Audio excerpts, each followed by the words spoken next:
Desde el Centro de Noticias en Televicentro, para Honduras y el mundo, a continuación el foro líder de la televisión en Honduras. Frente a Frente, con Renato Álvarez.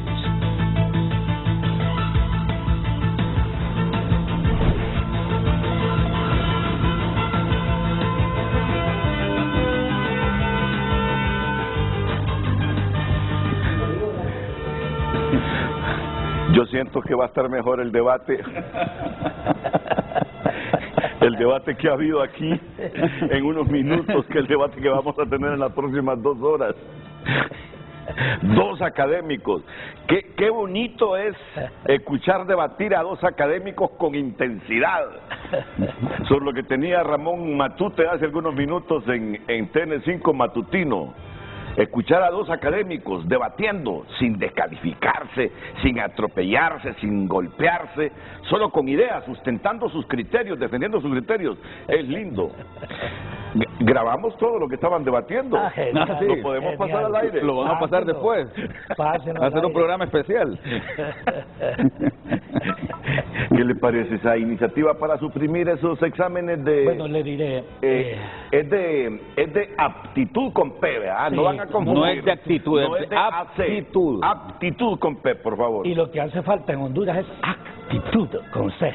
Estamos de acuerdo. Usted tiene que ser valiente, no tiene que ser servil, porque si usted es un servil, no contribuye a transformar la nación.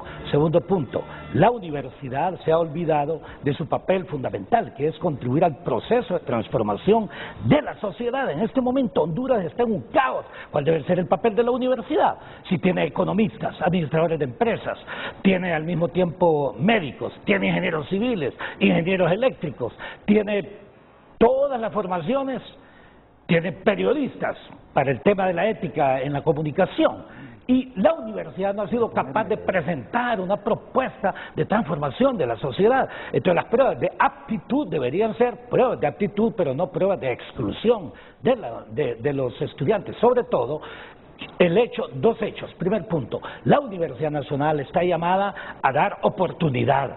Y sobre todo una sociedad en donde casi 80 de 100 personas están en pobreza, la universidad es una forma, un vehículo de información y comunicación para sacar precisamente de ello.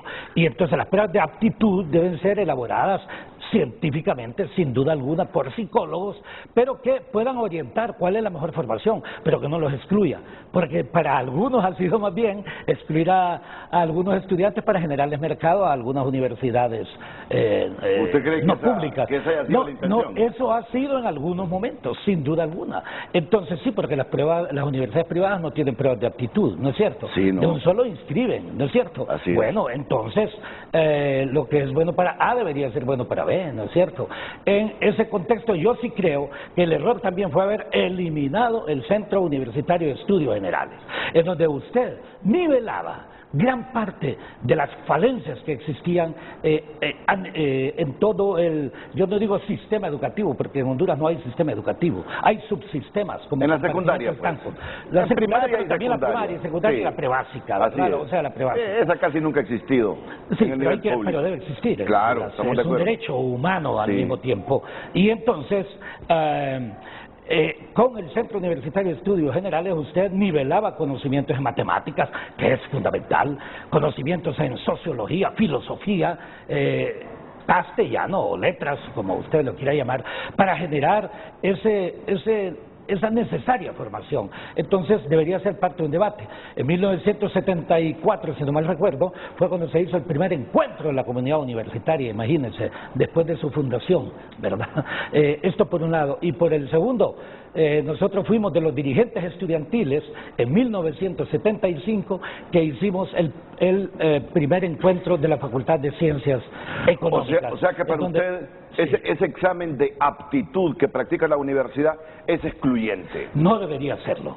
Y no ¿Usted está de acuerdo con la iniciativa entonces para suprimirlo? Yo estoy de acuerdo más bien con una reorientación en el sentido de que si usted sabe qué es lo que le conviene, adelante, pero que no sea un elemento de exclusión en los estudios de la universidad. El Estado está obligado a darle a la universidad el porcentaje que le corresponde para que opere en buenas condiciones. Ojo, controlando la corrupción, controlando la ilegalidad, porque en la universidad hay interinatos completamente ilegales. Y eso desde el 2018, que aprobaron esos interinatos y todos están ilegales, o sea, desde las autoridades de la rectoría, de candidaturas, o sea, en todos los departamentos, en los centros regionales, etcétera, etcétera. ¿Cómo vamos a funcionar así? Claro, porque como desde el gobierno se funcionaba en forma inconstitucional y ilegal, también la universidad ha adoptado ese tipo de enfermedades lamentables y que hay que sustituir con un verdadero equipo académico, porque le adelanto, la mayoría de los rectores no han sido académicos. En la jerga universitaria, academia es título, o sea, tener grados académicos de investigación. ¿Cuál es ese grado de investigación? Doctorado. Y para ser rector en cualquier universidad del mundo usted debe tener como mínimo el título de doctor y tener preferentemente, aunque sea un postdoctorado. Solamente en Honduras ocurre que modificaron la ley, la bajaron para licenciatura, ¿no es cierto?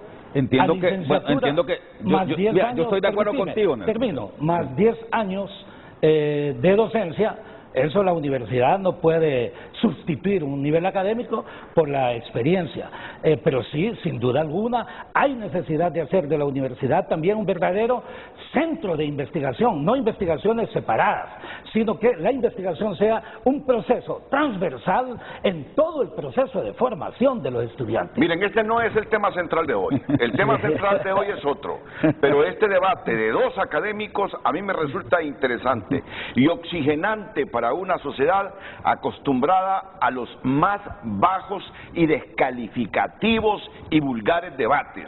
Por eso me interesa hoy lo que escuché cuando ingresé aquí a Julio Raudales y a Nelson Ávila debatiendo sobre esa iniciativa para suprimir los exámenes de aptitud que se hacen previo a ingresar a la Universidad Autónoma. El tema central es otro y aquí Vivian Montoya rápido, pero rápido nos lo va a decir, aunque Julio va a responder a lo que estaba diciendo Nelson Ávila. Así que adelante, Vivian.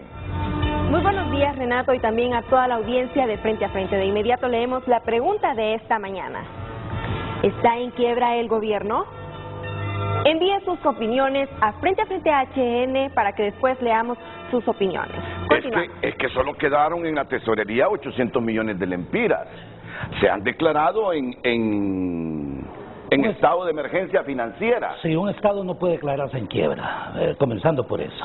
Pero como es interesante, no, pero no, fíjese que yo no dije el estado, ¿verdad? La eliminación del estado. Yo dije el gobierno. Sí. Está en quiebra el gobierno y han autorizado ahí 2.000 millones de dólares para flotar un poquito porque hay que pagar salarios. Ojo a los empleados públicos. Renato, ¿sabe cuánto es lo que la actual ministra de Finanzas dice? 800 millones de lempiras. ¿Sabe qué son 800 millones de lempiras? Es el gasto diario, o sea, es el gasto de un día en el sector público. El presupuesto es de 300.000 millones. Sí, 308.000. Así sí. es, si usted excluye, por ejemplo, el pago de la deuda, le quedan cerca de 240.000 millones, dividido a 240.000 millones entre 365 días al año, pero usted paga todo eso, Sí. le quedan casi como 800 millones de lempiras por día, es el gasto del gobierno, excluyendo el pago de la deuda. O sea y que... tanto el pago de principal como de intereses. O sea que los dejaron pelados, casi en quiebra, por eso Bueno, la pregunta, ¿está en quiebra el ¿Qué es gobierno? lo que tiene que hacer Ya vamos con el tema. Superior de Cuentas, la Fiscalía y Ya todo vamos lo con el demás? tema. Julio, ¿usted está de acuerdo con esa iniciativa o en desacuerdo? Mira, Julio fue vicerrector de Asuntos Internacionales de nuestra autónoma. Ahora es el rector de la Universidad José Cecilio del Valle. Por favor, licenciado. Muchas gracias, Renato, y un saludo aquí a mi amigo y mi maestro de mucho tiempo, ¿no? Yo tengo que confesar que yo aprendí muchísimo, he aprendido muchísimo de Nelson, porque es un... Por eso debería estar integrado en el gobierno. Yo creo que Uno yo le digo a él que yo esté al margen del gobierno. espero verlo enfrente de una responsabilidad muy grande porque el país lo necesita, ¿verdad? Y creo que puede aportar muchísimo al país, Nelson. Yo creo que nos lo van a mandar como representante del Y yo BID. espero eso, que lo manden o que lo dejen acá, Claro. manejando alguna institución importante en el país, ¿verdad? Uno de los hombres... O por lo menos asesorando a la presidenta en temas muy cercanos a la Uno de economía. los hombres que más afectos ha generado entre la juventud de Honduras, Nelson Ávila, comienza a trabajar políticamente desde ahora, fuerte. Lo que pasa es que va a requerir de financiamiento y a Nelson ya no tiene plata para La gastamos en las primarias. Correcto, para financiarse todo un esquema de convencimiento a la gente. Pero es uno de los líderes políticos con más credibilidad entre la juventud hondureña. En las primarias de Libre, hace 3, 4 meses más de campaña Nelson Ávila, y le hubiese rascado, lo digo así popularmente el término, hubiese rascado a doña Xiomara. Bueno, yo le puedo decir que en realidad lo que dijeron que nosotros sacamos en las primarias internas no fue cierto. Simplemente eso le puedo decir. Fue mucho más, significativamente mucho más. Bueno. Solamente en Cortés, en el 35% del escrutinio, y usted como científico en materia de encuestas sabe que con un 35% de escrutinio usted tiene 14 de los 20 diputados y luego sale con 0 diputados. Eso es matemáticamente imposible. Pues mire usted. Entonces, Julio. Bueno, decía que yo no puedo estar más de acuerdo con lo que Nelson dice, ¿no? Es fundamental que la Universidad Nacional Autónoma de Honduras sea una casa de estudios incluyente para todas y para todos. Pero también tengo que decir que todas las universidades públicas de Latinoamérica, todas, sin excepción, tienen examen de admisión, no de actitud académica, de admisión. Sí. Porque, por ejemplo, el caso de Chile, que yo lo conozco muy bien, ahí se instauró lo que se llama la prueba de actitud académica. La prueba de actitud académica, Renato, en ese país y en Perú también, son para todos los estudiantes de educación media. Todo estudiante de educación media vaya a estudiar a la Católica, vaya a estudiar a la Andrés Bello, a la Hurtado, a cualquier universidad privada o pública que vas, tenés que hacer una prueba para que sepas hacia dónde debes dirigirte, si hacia las humanidades, o hacia las artes, o hacia las ciencias básicas, o hacia las ingenierías. La prueba, y esta prueba es la misma que se hace en Chile, quiero decirlo, porque es una prueba internacional, no la levanta la universidad, la levanta una casa internacional a la cual la universidad le paga. Es importante saberlo. Y lo único que busca la prueba es determinar hacia dónde está dirigido. Ok, ahora, ¿qué es lo que sucede, Renato? Ese es el punto. Que el sistema educativo del país, y eso no es nuevo para nadie que me está viendo en este momento, es tan de mala calidad, tan de baja calidad, que la prueba misma, tal y como está diseñada, muchas veces no permite ver cuáles son las aptitudes de la persona. ¿Por qué? Porque la prueba solo tiene 2 elementos, Nelson. Lógica, que tiene que ver con matemática, ¿verdad? Y la parte lingüística, ¿verdad? La parte neurolingüística. Solo esas 2 cosas miden, no mide nada más. La prueba no te pregunta cuántos planetas tiene el sistema, no pregunta nada de eso. El río más largo del mundo. No pregunta cosas así. Sí. Solamente te hace preguntas, no de conocimiento, sino que buscan explorar cuáles son tus alcances en lógica, en conocimiento lógico, y cuáles son tus alcances en la parte lingüística o neurolingüística. Y el problema es que el sistema educativo nacional es tan de mala calidad que en muchos casos, Renato, no permite que se explore eso. Entonces yo estoy de acuerdo con Nelson en algo. Es importante que en la universidad se desarrolle un sistema remedial que para las personas que no pasen la prueba puedan entrar ahí de todos modos. Si no la pasaste no hay problema, entrar y vas a estar un año aprendiendo elementos matemáticos, elementos de idioma, lenguas extranjeras, digo yo, computación, cuestiones nivelándose, que te permiten nivelarte. Pero yo digo nada más, Nelson, porque la educación básica tiene que concentrarse en esas cosas, ¿verdad? Desarrollar tus elementos lógicos. Antes existía el CUEC, yo no lo alcancé a estudiar, para que veas que soy un poquito más joven que vos, no mucho, pero yo estudié. No, ¿cómo que no alcanzó el CUEC, Julio? ¿Lo alcancé yo, que soy más joven? el Centro Universitario de Estudios Generales. No existía cuando yo entré, ya no. ¿En qué año? Julio? En el 82 entré yo. Bueno, puede ser. Ya no existía. Yo soy 78-145-05. Había un programa que se llamaba Programa de Estudios Generales, que no es el CUEC, ya lo había eliminado el CUEC. Pero él entró con el hombre de la ciencia, correcto. La realidad socioeconómica de Honduras. Pero a ver, yo creo, Nelson, estoy de acuerdo contigo. No, yo estoy de acuerdo. No, solo déjame terminar a mí ahora. Solo déjame terminar, ¿ok? Solo déjame.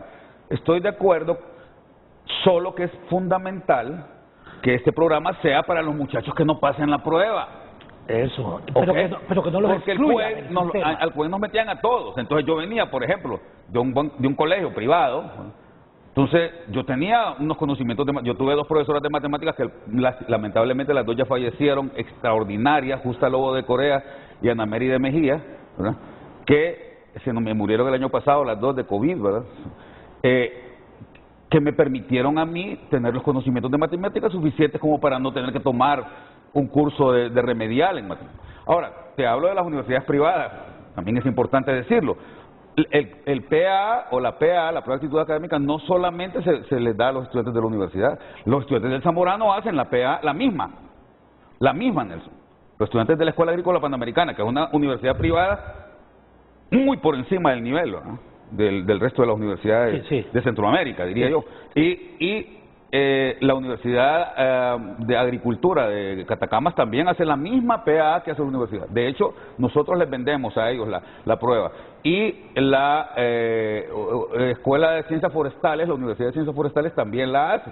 Y yo tuve mis hijos, mis 2 hijos varones estuvieron en Unitec y ellos hacen una prueba de matemáticas, porque iban a estudiar los 2 ingeniería, ¿verdad? O sea, y si no la pasan, tienen que llevar cursos remediales de ingeniería. Sí. Entonces, no es... yo creo que es necesario, Nelson, que estas cosas se den. Pero también es necesario, y yo estoy de acuerdo con esto, que la universidad, a través de un programa remedial, incluya y forme a las personas que no tienen las capacidades, que no vienen de la educación media con las capacidades. Porque, Nelson, vos y yo estamos de acuerdo en esto. No es justo que solo el 17% de los jóvenes que tengan entre 18 y 30 años entren a la universidad, a cualquier universidad. A cualquier universidad. ¿Cómo es posible que solo el 17%? Bueno, ¿qué se hacen los demás jóvenes? A eso me refiero. Ver, 3 cosas. Primer punto. Esta es una sociedad completamente desigual, inequitativa. Es el problema fundamental. ¿Qué hacer? Invertir en educación. Total. Para generar acceso. Totalmente. En consecuencia, todos los estudiantes deberían tener el derecho a ingresar, todas las personas, el derecho a ingresar a la universidad. No dije que estoy en contra de la actitud, dije de aptitud. Entonces estamos de acuerdo. No es que...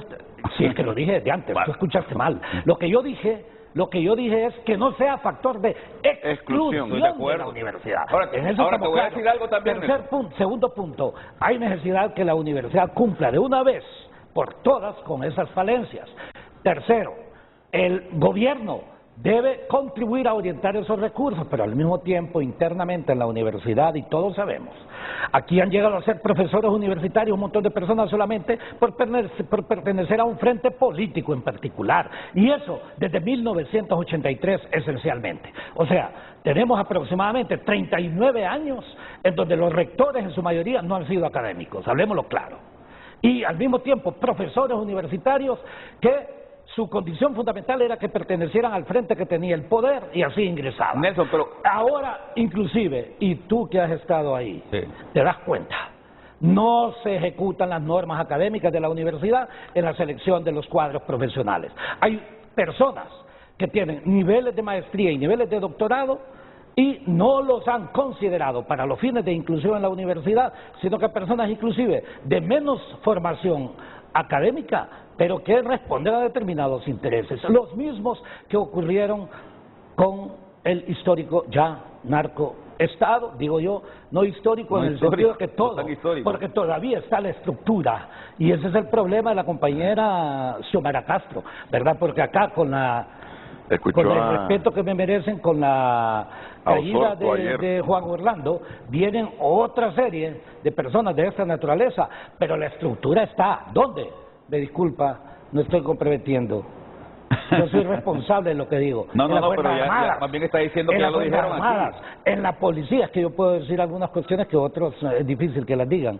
En las Fuerzas Armadas, en la policía, en todas las estructuras del Estado. Y más bien voy a decir una crítica también. Yo esperaba también que el nuevo gobierno, del cual sin duda alguna deben respetarse los derechos adquiridos del movimiento que yo coordino desde hace tiempo, el movimiento 5 de julio, si no quieren que esté Nelson Ávila, yo no tengo ningún problema, pero no me le pueden quitar los derechos al movimiento que nosotros coordinamos. No hay un tan solo miembro del Movimiento 5 de Julio en todas las estructuras del Estado. No, y hay gente, Llámese Poder Legislativo. hay gente muy preparada ahí. Nosotros Conozco tenemos, Marlin Oscar Ávila, por ejemplo. Nosotros, mira, no sé si Marlin, conozco varias personas que son muy preparadas. Bueno, no quiero mencionar nombres, ¿verdad?, de todo esto, pero hay personas de diversas formaciones en ingeniería, médicos, ingenieros eléctricos, ingenieros civiles, economistas, sociólogos, usted se volvió en competencia. Técnicos. Sí. Usted se volvió en competencia. Bueno, yo lo único que le puedo decir es que la estructura que fue creada por Juan Orlando fue una estructura para determinado objetivo. Y entonces esa estructura no puede usarse en esa misma forma. Lo mismo el presupuesto. Mire que ya le estoy ingresando. No, terminemos con el tema. Terminemos con el Solamente tema. termino con una cosita, Nelson, sobre lo que dijiste. Yo, y repito, no puedo estar más de acuerdo contigo, porque vos y yo hemos sido parte de la universidad en algún momento. Así es. ¿Verdad? Vos fuiste profesor, yo he sido profesor. Aunque es del 83. Sí, yo sé, pero porque te fuiste para el BID, pues, es otra cosa. Yo he solicitado mi reincorporación a la universidad porque a mí me excluyeron por razones ideológicas. Ok, pero termino con esto. Yo creo que vos y yo podemos hablar con autoridad porque no es nuestro caso el que nos hayan nombrado por pertenecer a un frente o a otro. Estamos lejos de ese asunto y yo puedo decir con propiedad. La gente conoce toda tu capacidad. Que fui nombrado y que di mis clases con responsabilidad y con mucho compromiso. Así es que... Pero entiendo todos esos puntos débiles que yo sé que hay que subsanar, pero tampoco podemos descalificar totalmente a la universidad de las cosas que ha hecho. La universidad ha tenido, no, para nada. La universidad ha tenido un rol fundamental, por ejemplo, en ese tema de la pandemia. Yo creo que si no es por los aportes que han hecho personas como el equipo del doctor Marco Tulio Medina y todo el equipo COVID que la universidad implantó, con el apoyo del doctor Salvador Moncada allá en Inglaterra, ¿verdad? Más bien este país estaría mucho peor de lo que estaba. No podemos, nosotros, pero la pandemia fue hace 2 años. Un equipo de profesionales académicos de primera línea, que yo no lo descalificaría tampoco, gente como Rolando Sierra, ¿verdad?, como su esposa Yesenia, como la historiadora Eugenio Sosa, Henry Rodríguez Corea de Economía. Elaboramos toda una propuesta, ¿verdad?, para sacar al país del problema económico en el que se metió tanto por los huracanes como por la epidemia, o la pandemia, mejor dicho. El Instituto de Investigaciones Económicas y Sociales, vos tenés que conocer los documentos que han salido de ahí. Son documentos muy bien sustentados. Conozco algunos, fíjate. Entonces, yo creo que vale la pena rescatar esas cosas, porque tampoco podemos descalificar a una institución solo porque... Permíteme, estás usando una palabra que no es correcta. Cuando dice tampoco podemos descalificar, puede quedar en la psiquis de la persona que estamos descalificando. Sí, pero es que vos dijiste que ya la universidad no produce nada, que ya no se pronuncia.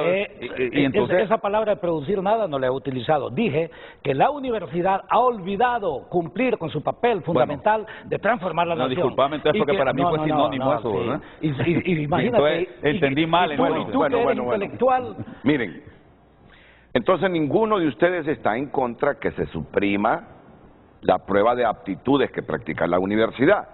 Solo que quienes no pasan esa prueba, que entren a un curso intensivo remedial para equilibrar sus conocimientos y hacer una transición de la secundaria hacia las primeras clases de la universidad, de tal manera que esas primeras clases de la universidad no se vuelvan traumáticas para esos jóvenes. Entonces, yo repito, ¿verdad? Todas las universidades serias tienen exámenes de admisión. Todas las universidades serias. Pero igual. Cuando Julio dice los 2 puntos que trata de explorar esas pruebas de aptitud, primero la lógica y segundo la cuestión lingüística. Miren, mientras no seamos capaces de revolucionar nuestro sistema educativo para que los hipotes aprendan a leer y a comprender la lectura, van a fracasar con la lógica.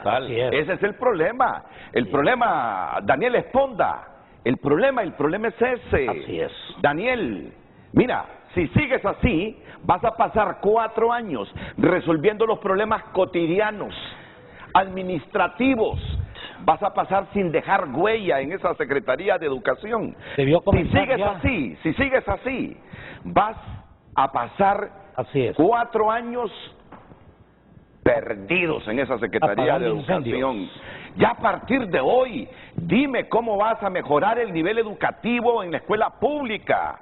¿Qué vas a hacer para que los niños no solo lean, sino que comprendan lo que lean y no vayan a fracasar en esas pruebas de aptitud a la universidad? No vayan a fracasar con el idioma, con la cuestión lingüística. Todo viene justamente de la falta de comprensión de la lectura. Así es. Miren, esa Secretaría de Educación, si sigue como ha comenzado, resolviendo esos problemas diarios, cotidianos, administrativos, laborales, 4 años perdidos más para el sistema educativo nacional.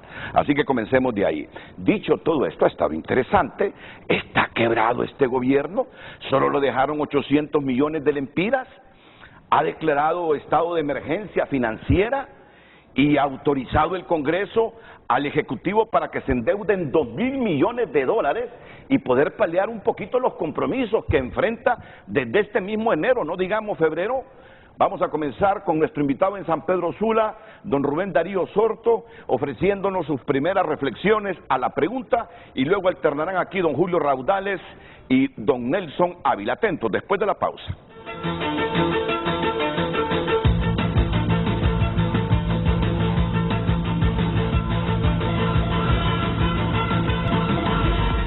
Hoy en Tu Nota es presentado por Banco de Occidente. Goce del respaldo, la confianza y la seguridad financiera que necesita. Anuncian más extradiciones de peso mientras caso Hawk causa choques políticos. Es el titular principal hoy de Tu Nota. Estamos dando estos titulares de Tu Nota por cortesía de Banco de Occidente. Exclusiva. No, espérenme, no termino con los titulares.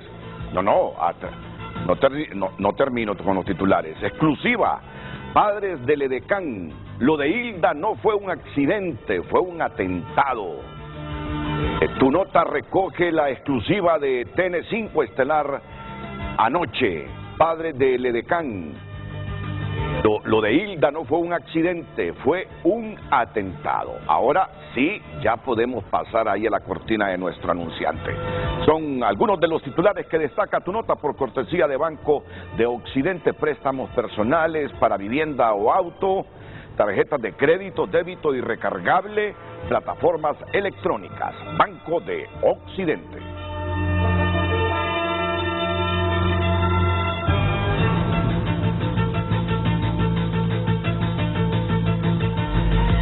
Hoy en Tu Nota fue presentado por Banco de Occidente. Goce del respaldo, la confianza y la seguridad financiera que necesita.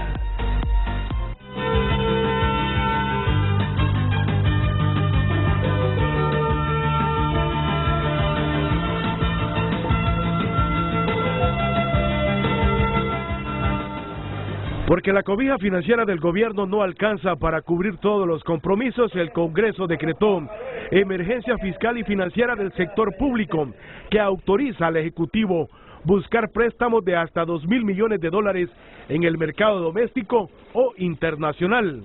Se ha hecho uso de los derechos especiales de giro que fueron aprobados por el Fondo Monetario Internacional, y adicionalmente se aprovechó en este decreto para dar una autorización, dada la serie de gastos adicionales que el gobierno tiene que hacer y que no estaban en el presupuesto aprobado, de alrededor de 2.000 millones de dólares para el periodo 2022 y 2023.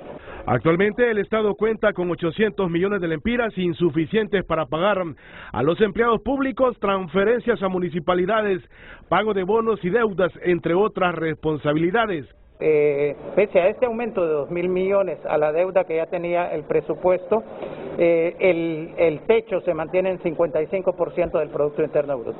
O sea, me parece a nosotros pues que eso es correcto, eso es necesario, y sin necesidad de que lo digan, ya se sabe que es una emergencia fiscal la que tenemos en el país. El objetivo, según los congresistas, es lograr un equilibrio financiero, un crecimiento económico sostenible. Este economista cree que es una decisión correcta, porque la situación de las finanzas del país es crítica. Lastimosamente el gobierno anterior solo dejó en arcas de la Tesorería Nacional alrededor de 800 millones de lempiras, lo cual es insuficiente para hacerle todos los compromisos que tiene el gobierno. Por ejemplo, el gobierno está en serios problemas para cumplir con la planilla ahora en el mes de enero. Igualmente para cumplir los compromisos de la deuda. Tuvimos que declarar por recomendaciones del Fondo Monetario una emergencia fiscal para que el dinero que está en el Banco Central lo puedan prestar a finanzas. Por ahora la Secretaría de Finanzas trabaja en la reformulación del presupuesto, publicado en el Diario Oficial La Gaceta el pasado 17 de diciembre, y en los próximos días lo presentará al Poder Legislativo. Bueno, don Rubén Darío Sorto, comienzo con usted en los estudios de Televicentro en San Pedro Sula, o está en su casa. ¿Está por alguna plataforma, Rubén? Está en Televicentro. Está en Televicentro. ¿Qué valoraciones tiene de esta decisión a nivel legislativo por la falta de liquidez que enfrenta el gobierno en este momento? Adelante. Buenos días, Renato Álvarez, buenos días al doctor Nelson Ávila, a Julio Raudales y buenos días al pueblo hondureño. Si me permite, nada más en los primeros 30 segundos comentar, después de haberlos escuchado, encuentro que tenemos terreno en común. Definitivamente la educación es lo que cambia a una nación y ambos invitados que lo acompañan el día de hoy ahí en el set son testimonio de ello. También quiero señalar que cuando los hombres buenos de una nación juntan sus ideas, a pesar de que éstas tengan puntos divergentes, se enriquece y nacen soluciones a este país, a todas las naciones. Habiendo dicho eso, Renato, y contestando puntualmente a su pregunta, me di el día de ayer a la tarea de documentar y buscar información acerca de la situación real de la economía y de la situación fiscal del país. Encuentro que en el portal de CEFIN, y le he enviado a su productor y esta madrugada le envié algunas filminas también que he preparado, precisamente para tratar de dilucidar su pregunta, si está o no está en quiebra el Estado.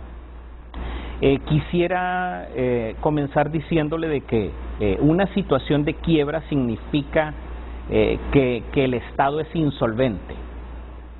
Si eso fuese así, si eso fuese cierto, significaría que los ingresos del Estado han caído de manera abrupta, estrepitosa, y que no se pueden enfrentar las obligaciones que tiene el gobierno de la República. Pero encuentro que eso no es cierto, eso definitivamente no es así. Quisiera mostrar la siguiente filmina, por favor. Quisiera mostrar dos documentos que dan origen a esta discusión. El primero es la exposición de motivos que se presentó en el Congreso Nacional con un cuadro que define que se presenta como un flujo de caja o como un presupuesto que creo que tiene errores, que no tiene algunas consideraciones que los congresistas y el pueblo de Honduras deben de tener. Y por otro lado, al lado está el dictamen de esa exposición de motivos. En la siguiente filmina, por favor, hago un análisis, comencé haciendo un análisis de los números que le presentaron a los congresistas y encuentro un error grave ahí, en primer lugar. Número uno, ya estaba considerado en el presupuesto general de la República, publicado en la Gaceta el 17 de diciembre del año anterior, un desglose de cómo se esperaba financiar el presupuesto de este 2022. Las autoridades anteriores de la Secretaría de Finanzas prepararon adecuadamente ese presupuesto. Y en este flujo que le presentan y que fue utilizado para argumentar esa crisis fiscal, que para mí es no existente, eso no existe, encuentro que hacen falta pedazos de información cruciales para determinarlo. En el decreto aprobado en el Congreso se solicita un endeudamiento de hasta 2.000 millones de dólares en los próximos 2 años. Pero ya en el presupuesto aprobado el año pasado, reitero, ya había sido considerado un endeudamiento, ya sea con banca local o con banca foránea, como ha sido expuesto, un endeudamiento por el orden de los 1.230 millones de dólares aproximadamente, que asciende a 31.297 millones. Esa es la primera cifra. Y con respecto a los saldos que actualmente se presentan en caja, la Secretaría de Finanzas ha venido publicando en su portal, y es público, esta información es pública, los saldos a diario y cuánto se va recogiendo de los tributos, de los impuestos. Encuentro que en este momento el Estado pudiésemos hablar de que debería de contar con alrededor de 4.500 millones de lempiras, divididos en dos, en un saldo en lempiras y otro en dólares, porque es común que en caja se manejen esas dos cifras, que asciende a esa cantidad. La cifra de 800 millones de dólares no sé de dónde sale, pero es incorrecta. No es 800 millones de dólares. Repito. Es 800 millones de lempiras. Millones de lempiras. Sí, son lempiras. Sí. 800 millones de lempiras. Esa cifra es incorrecta. De cualquier manera, el número es incorrecto. ¿Pero a qué cifra se refiere? Cuando se refiere a esos 800 millones de lempiras, usted se está refiriendo a la cifra que dijo la ministra de Finanzas, quedó ahí cuando terminó el gobierno anterior. A eso se está refiriendo con los 800 millones de lempiras, ¿verdad? Es correcto, así es. A eso me refiero. Usted dice que quedó más, no 800 millones de lempiras. A esa cifra me refiero. En el portal de finanzas aparecen 4.500 millones de lempiras, insisto. Y de hecho le acabo de enviar también a usted y a su productor el balance de lo que terminó el año anterior, que ascendía aproximadamente a unos 10.000 millones de lempiras. Entonces, no es correcta la cifra de 800 millones de lempiras. Ese saldo no sé de dónde sale. Ahí está, esos son datos públicos. Eso en primer lugar. En segundo lugar, si hubiese una crisis fiscal, estaríamos hablando, yo comencé diciéndole que la recaudación tributaria hubiese caído de manera abrupta, y eso no ha ocurrido. Lo que se ha recogido hasta la fecha asciende en promedio alrededor de 320 millones de lempiras. Esa es la cantidad correcta. Y cuando nos movemos a analizar la ejecución presupuestaria, lo que encontramos es que apenas se ha ejecutado alrededor del 6% del presupuesto, cuando si tomásemos la cifra de manera lineal, debiese de haberse ejecutado alrededor del 12%. Entonces, las cifras no coinciden con lo que ha sido comunicado a la población, empezando por ahí. Los saldos no coinciden, la recaudación tributaria ha permanecido, no ha sufrido una caída, todo lo contrario, del 2019 al 2021 lo que vemos es que esta se ha recuperado, está incrementado. Diariamente se recaudan alrededor de entre 320 y 330 millones de lempiras entre los dos impuestos principales, el impuesto sobre ventas y el impuesto sobre la renta. Entonces, no existe una crisis fiscal. Ya se tenía contemplado, insisto, en el presupuesto de la República, un financiamiento.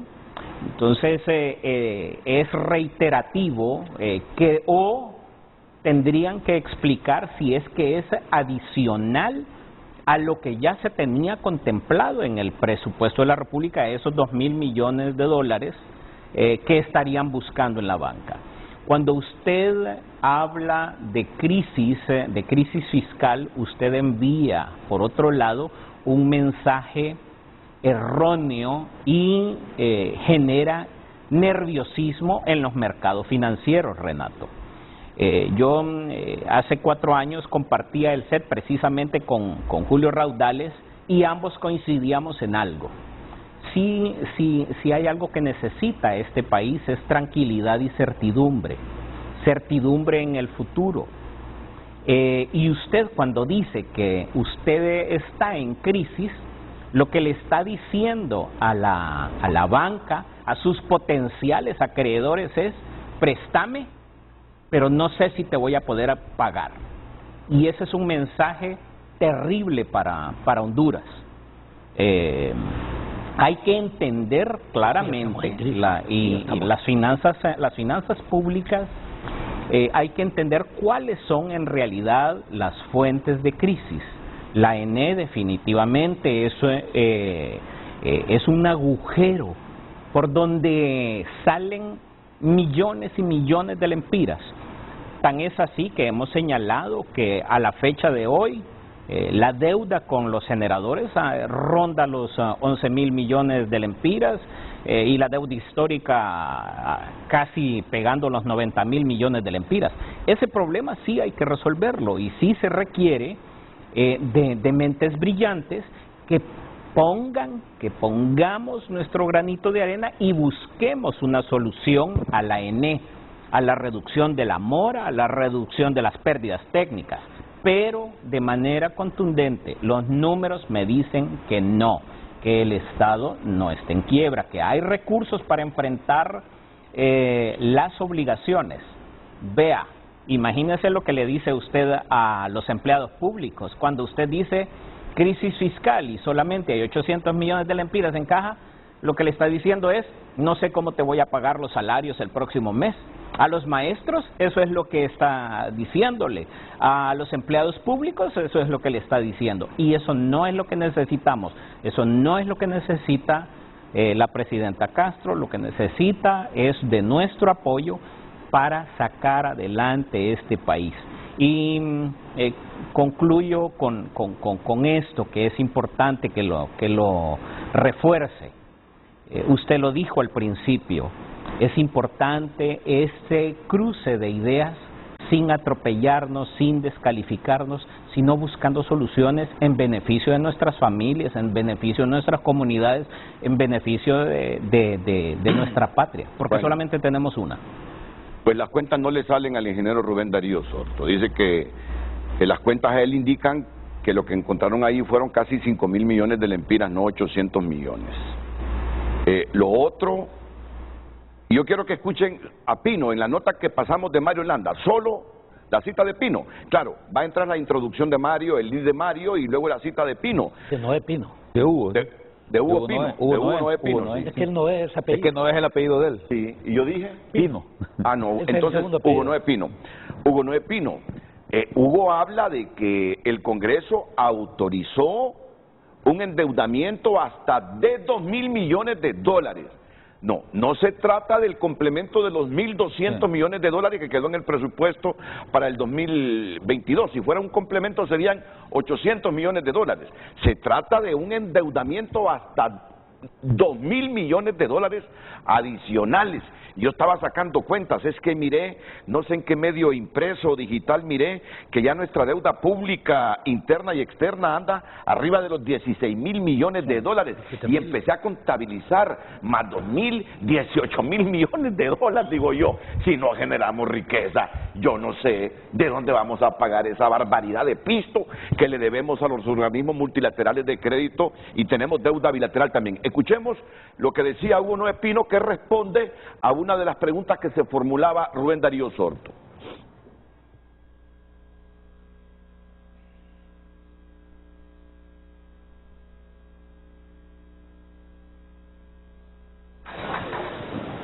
Porque la cobija financiera del gobierno no alcanza para cubrir todos los compromisos, el Congreso decretó emergencia fiscal y financiera del sector público, que autoriza al Ejecutivo buscar préstamos de hasta 2.000 millones de dólares en el mercado doméstico o internacional. Se ha hecho uso de los derechos especiales de giro que fueron aprobados por el Fondo Monetario Internacional, y adicionalmente se aprovechó en ese decreto para dar una autorización, dada la serie de gastos adicionales que el gobierno tiene que hacer y que no estaban en el presupuesto aprobado, de alrededor de 2.000 millones de dólares para el periodo 2022 y 2023. Ahí, cabal. Se han hecho uso de los derechos de giro. Especiales de giro. Derechos especiales de los derechos especiales de giro. ¿Era de aproximadamente cuánto? Los derechos especiales de giro, sí, anda arriba de los 500 millones de dólares, ¿verdad? Sí. De dólares. Sí. Y habla de que el Congreso autoriza hasta un endeudamiento de 2.000 millones de dólares. Que puede ser con recursos también del Banco Central. Es correcto, ese es el punto que quizás el ingeniero no tiene claro. Así y es. eso ustedes lo van a aclarar después de la pausa comercial. Sí.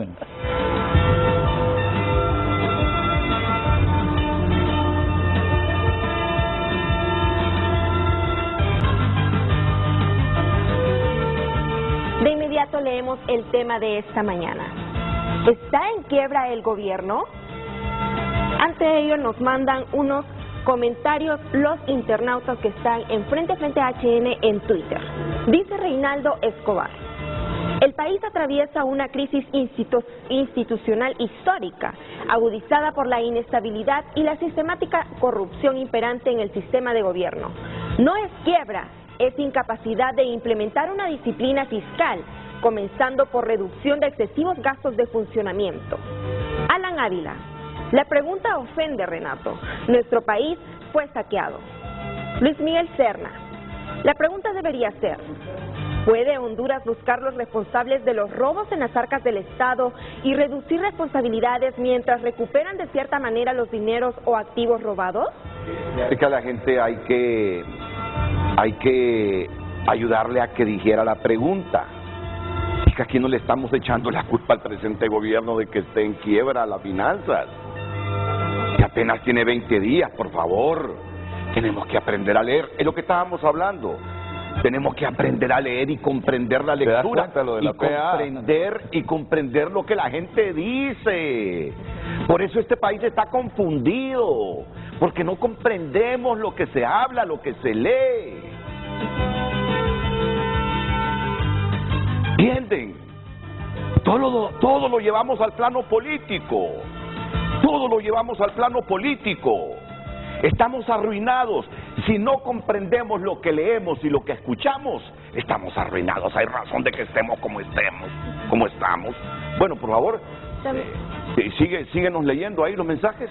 Así es, también tenemos el comentario del economista Ismael Cepeda Galo. El presupuesto 2022 ya contempla 51.000 millones con nuevo endeudamiento. Se está ampliando con ese decreto. La contrapartida de los ingresos, sean deuda o impuestos, es el gasto.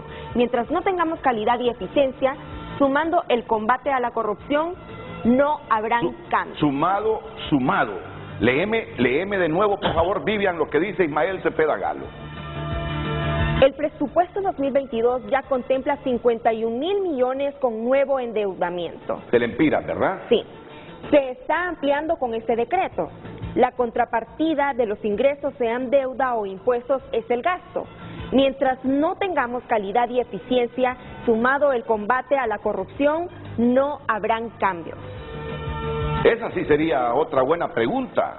Sí, pero una explicación a eso también, Renato. Vamos a ver, dejémoslo ahí, Vivian, por favor, y dejemos que Julio Raudales y Nelson Ávila nos den sus valoraciones de todo esto. Bueno, primero hay que aclarar algo. ¿Por qué se dan este tipo de decretos de emergencia? Eso es importante decirlo. Y algo que Nelson había dicho al comienzo es que en efecto los estados no quiebran. Hay que entender muy bien para deslindar, ¿verdad? La quiebra es un elemento, es un concepto jurídico que se da cuando una empresa o una persona no puede, se declara incapaz de cubrir sus compromisos financieros, ¿no? Eso no es no sucede con los estados porque siempre van a haber alguna salida. Un buen ejemplo para comparar ahorita en Latinoamérica es Argentina. Argentina está en una situación mucho peor que la de Honduras, en el sentido de que tiene una inflación del 60%, de que tiene una devaluación de más del 40% del peso argentino, y de que el gobierno argentino, debido a la falta de dólares, no puede pagar las deudas, y por eso el Fondo Monetario le ha dicho que puede este año no pagar la deuda externa que tiene con ellos, ¿verdad? Entonces, aún así no llegamos en Argentina todavía a una situación en donde se puede decir que está en quiebra, ¿verdad? Entonces, a ver, ¿por qué se da este tipo de decretos? Primero, porque como bien aparece ahí en lo que se discutió ayer en el Congreso Nacional, y que ya lo dijo el ingeniero Sorto, lo que sucede es que se elaboró un presupuesto nacional que se aprobó en diciembre del 2021 y que no contemplaba un montón de gastos que ya hizo el gobierno anterior, ¿verdad?, durante el mes de enero, y que no estaban presupuestados. Entonces, eso hace que, aunque haya habido ingresos fiscales este año, ¿verdad?, hay un dique de compromisos que no cumplió el gobierno anterior y que tienen que ser pagados ahorita y que no se tiene la suficiente recaudación para pagarlo. Ese es un elemento. ¿Y a cuánto asciende esos gastos en enero del gobierno, Julio? De acuerdo a lo que dice aquel cuadrito que mandaron, son 3.717 más una deuda flotante de 1.075 millones. ¿verdad? Deuda flotante son esos pagos que no se hicieron, es ese dique. No, un poco más de 5.000 millones de lempiras. Ahora, el otro elemento importante, y esto yo lo viví porque yo trabajé muchos años, tanto en finanzas como en el Ministerio de la Presidencia, cada vez que comienza un gobierno se dan situaciones de este tipo, ¿verdad? No es la primera vez. Un elemento que se daba, por ejemplo, es que, el gobierno anterior hacía compromisos, ¿no?, obtenía compromisos que los presupuestaba para ciertos gastos, ¿ok? Entonces viene el nuevo gobierno y tiene otros, le vienen adquiridos otros compromisos que no puede cubrir y entonces necesita de esos recursos. Por ejemplo, te pongo un caso, el BID te prestó para construir, para dar el bono famoso ese que daba Juan Orlando, era el bono Vida Mejor. El BID da préstamos para eso. Pongo un caso, no estoy diciendo que es así, solo lo pongo como un ejemplo. O el Banco Europeo, por decir algo, ¿no? Entonces, te da ese dinero y vos lo que es redireccionar, pero acordate que hay un decreto del Congreso que dice que ese dinero que te da el banco chino o el banco japonés es para esto, para no mencionar el BID, ¿verdad?, para que no digan que es que el BID daba para los bonos. Entonces, como ya hay un decreto que te limita solo a gastar en eso, entonces vos necesitas que el Congreso Nacional te autorice para no gastar en eso, sino que gastar en este compromiso que tenés ahorita. No sé si me doy a entender, ¿verdad? El banco me prestó para una cosa a mí, pero yo necesito ese dinero urgentemente para otra cosa porque tengo otra urgencia, ¿no? Entonces, por eso necesito este decreto de emergencia, en donde con números yo demuestro que realmente requiero que se desvíe ese dinero que me habían prestado para un objetivo para cubrir otro. Entonces, esos decretos de emergencia sirven para esto, ¿no? Lo mismo pasó cuando, y ya lo mencionó Hugo en la nota, cuando lo de la enfermedad, cuando lo de la pandemia, ¿no?, que el Congreso Nacional hizo un decreto de emergencia donde autorizaba al gobierno, y eso ya lo dijo Hugo, para que se endeudara en 2.500 millones, 65.000 millones de lempiras. Entonces, de ese dinero ya se buscó un montón de plata, se utilizaron derechos especiales de giro de lo que el Fondo Monetario le da a Honduras, y entonces es necesario traer eso para acá de nuevo. Y cuando se habla, y ahí es bien importante aclarar esto también, Renato, Nelson y ingeniero Sorto, Cuando se habla de lo que decía Ismael, ya hay 50.000 millones, ¿no? Más de 50.000. Sí. De endeudamiento, contemplados en el endeudamiento presupuestado. Correcto. Pero lo que está pidiendo ellos es que o sea, lo que se está pidiendo, esos 2.000 millones que se están pidiendo, ya están contemplados dentro de ese endeudamiento. ¿Queda claro?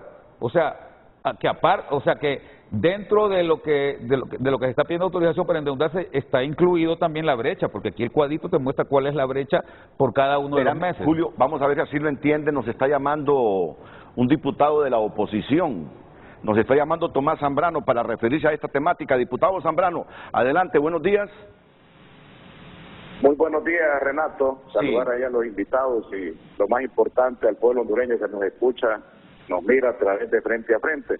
Ayer, Renato, hicimos algunos llamados públicos, tanto en el Pleno como en diferentes medios de comunicación, varios compañeros diputados por esta iniciativa que ingresó ayer, y realmente esperamos que se pueda revisar y que solo quede en iniciativa, Renato, por varios aspectos. Primero, hay que recordar que cuando el gobierno actual, los diputados de Libre, de Salvador, de Honduras, anduvieron en campaña, criticaban al gobierno anterior y mencionaban que cuando ganaran, una vez siendo gobierno, iban a reducir los impuestos al pueblo hondureño. Ese mensaje están grabados y están en las propuestas de campaña.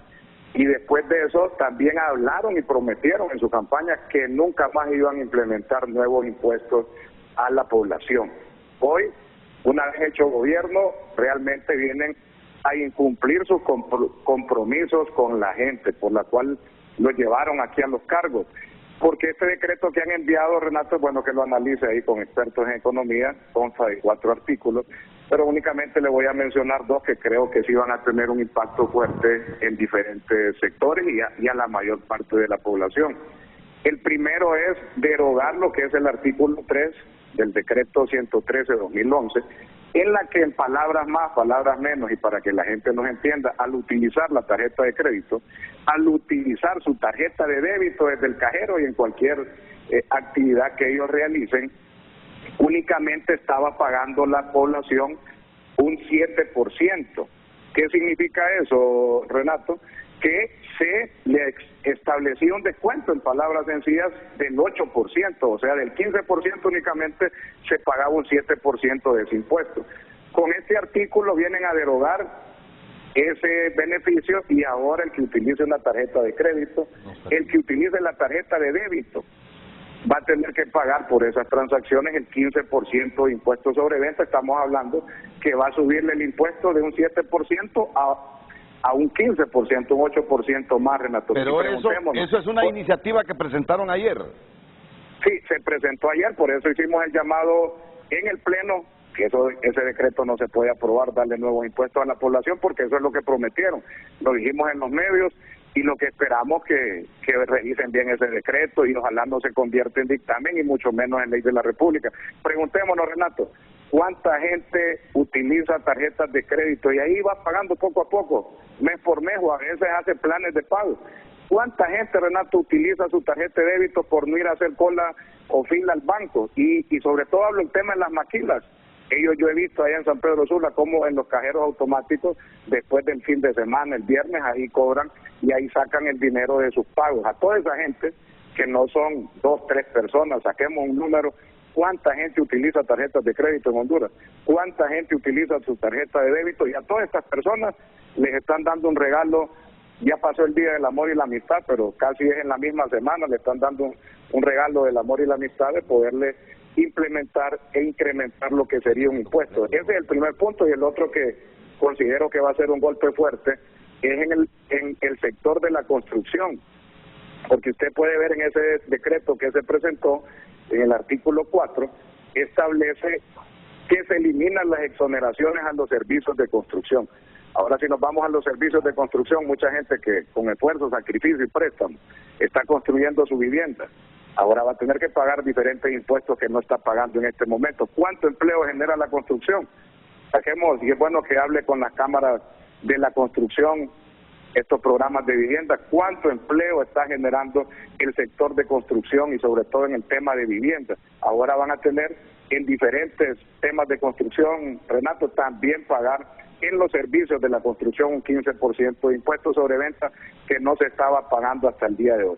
Yo creo que hay que ser creativos, hay que cumplir lo que prometieron para llegar a los cargos, y nosotros aquí en el Congreso, por lo menos estas iniciativas que vengan a cargar con nuevos impuestos a la población, no las podemos acompañar. Bueno, solo en unos 15 segundos. Lo primero es que usted dice que al utilizar las tarjetas de crédito y débito, en vez de 7% vamos a pagar adicional, ahora dice un 15%. Sí, un 8%, porque establecía que le daban un descuento de un 8% en base a ese decreto. Entonces ahora tiene que pagar el 15%. Si pagaba 7%, hoy va a pagar un 8% adicional y le va a tocar pagar un 15% tarjeta de débito y tarjeta de crédito. Muchas gracias, Tomás Zambrano, pero esa es otra iniciativa. Sí, ese es otro decreto. Estamos hablando, estamos analizando el decreto de emergencia nada más. Sí, esa es otra iniciativa. Esa es otra iniciativa. Entonces, está el doctor Pino también en la línea telefónica. Escuchémoslo a él. Está el doctor Pino en la línea telefónica. No, pero antes son las 8:13. Sí. Hay que ir primero a una pausa comercial. De la mañana. No, es que ¿qué fecha tenemos hoy? 16. No, el 20 pagan aquí. Hay que pasar los anuncios, hombre. Si no se pasan los anuncios, los anunciantes no pagan y entonces nosotros nos quedamos sin salario. Vamos primero con los anuncios. Hay tantas cosas que aclarar en este momento, ¿verdad? Para que no lo dejemos para el final. ¿Cuál es la aclaración que se nos está dando sobre ese asunto que cuestionaba Tomás Zambrano? Sí, acá Julio Navarro me acaba de aclarar que lo que dice el decreto, que no es este que estamos discutiendo, ahora hay que tenerlo bien claro, es otro tema ese que se presentó ayer, para otro programa, sí, pero que se presentó ayer en el Congreso, que es, dice Julio Navarro que es el 8% del 15%, o sea que en términos totales es el 1.2%. Lo que se incrementa. Lo que se incrementa, sí. ¿Verdad? Pero ese es otro tema, no tiene que ver con este tema que estamos hablando acá, que es el problema fiscal que está enfrentando el gobierno ahora, ¿verdad? Por la falta de recursos y por el dique, repito, que dejó el gobierno anterior. Sigamos con este decreto de emergencia fiscal financiera que para Nelson Ávila el nombre es incorrecto, el concepto es incorrecto. Debe ser un decreto de urgencia porque la Constitución de la República dice expresamente, emergencia nacional son 3 elementos: 1, guerra civil; 2, desastre natural; 3, epidemia.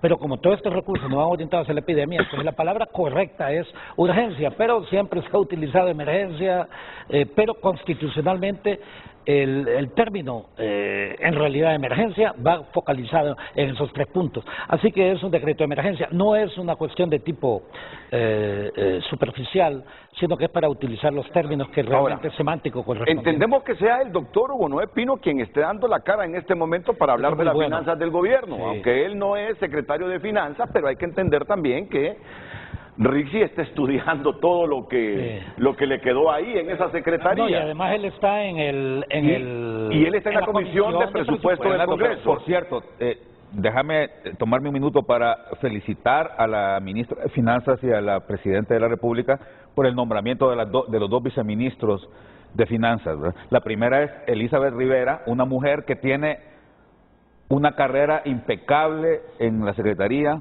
más de 40 años, fue compañera mía de la universidad, solo 95 para arriba sacaba, y tiene muchos años de estar ahí, una mujer muy experimentada ahí, y luego también Roberto Carlos Ramírez, ¿verdad?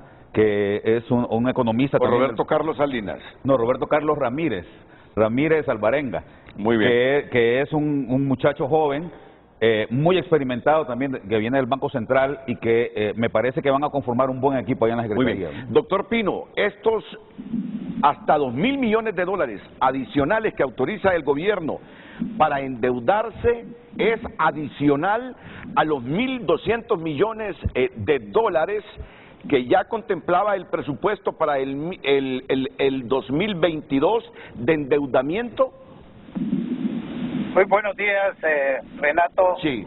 Lo mismo para Nelson, para Julito y para el ingeniero Sorto.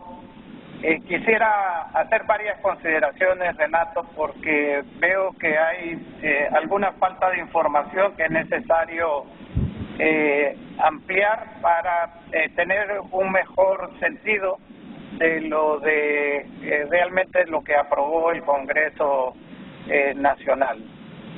En primer lugar, quiero señalar que el título del decreto, como se señala, se ha señalado en el programa, no obedece, digamos, a una emergencia en el sentido tradicional de la palabra, porque estos derechos especiales de giro, que son recursos del Fondo Monetario Internacional aprobados desde el año pasado y que ahora va a utilizar la Secretaría de Finanzas, requieren, entre los requisitos que ha puesto el Fondo Monetario Internacional, que se declare una emergencia. Ese es el único sentido del título que lleva realmente el decreto.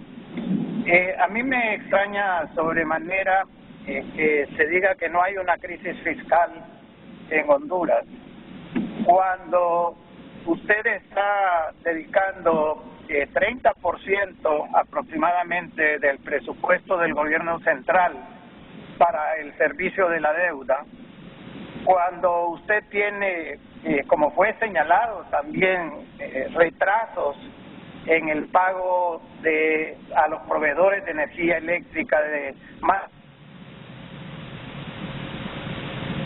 Sí, hombre, se cortó la llamada. Por favor, rápido, rehagan la llamada y lo que está diciendo, el doctor Pino, el mensaje va para Rubén Darío Sorto, así que miremos el rostro del doctor Rubén Darío Sorto, hay que estar escuchando. Él está diciendo que le sorprende que Sorto diga que no hay una crisis fiscal. Antes de que retomemos la llamada, 1 minuto y medio, ingeniero. Sí, si me permite comentar al respecto. Se le debe a los térmicos, a los generadores, y yo lo dije, 11.000 millones de lempiras, y la deuda histórica, también hice referencia a ella. Eso no es de mi desconocimiento. Pero lo que tenemos que hacer para resolver ese problema es atacar las pérdidas técnicas, resolver el problema de las pérdidas técnicas y de la mora de los grandes consumidores. Hay un problema que es latente y que no hemos podido resolver a través de EH. Entonces deberíamos de tener a un operador del sistema que haga las inversiones necesarias para reducir esas pérdidas técnicas y por ende ir resolviendo el problema de la ENE. Retomamos la comunicación con el doctor Hugo Noé Pino. Adelante, doctor Pino. Gracias, Renato. Disculpen que se cortó la llamada. Sí, expresaba que me llamaba la atención de que no se pudiese hablar de una crisis financiera en este sentido. Ahora, quiero señalar también, por lo que señaló el ingeniero Sorto, de la cantidad de 800 millones de lempiras que se recibieron en caja. Esto es una información de la Secretaría de Finanzas. Ingeniero, usted señala de que en la página de internet aparecían 4.500 millones, pero quien conoce cuáles son las órdenes de pago realmente en proceso y que ya estaban en el Banco Central o en el banco para su pago es realmente la Secretaría de Finanzas. Así que yo no puedo dudar de que la cifra que la Secretaria de Finanzas, la abogada Rixi Moncada, dio a conocer. Y aquí quiero señalarles también el sentido de este decreto. Cuando usted recibe, y los años anteriores, la deuda flotante ha quedado alrededor de 10.000, 11.000 millones que son administrados a través del año, y usted recibe en la tesorería una cantidad tan pequeña como la que se está dando, y enfrenta en el mes de febrero y en el mes de marzo pagos sustanciales de deuda, como va a suceder en el mes de marzo, en donde hay que pagar bonos soberanos y hay que pagar deuda interna en fuertes cantidades. Obviamente que usted tiene la necesidad de un financiamiento adicional para cubrir esa situación. Como lo señaló la viceministra Elizabeth Rivera, son préstamos temporales que se han solicitado al Banco Central que van a ser cubiertos dentro del periodo de un año. O sea, eso está claramente establecido en el artículo 40 de la ley del Banco Central.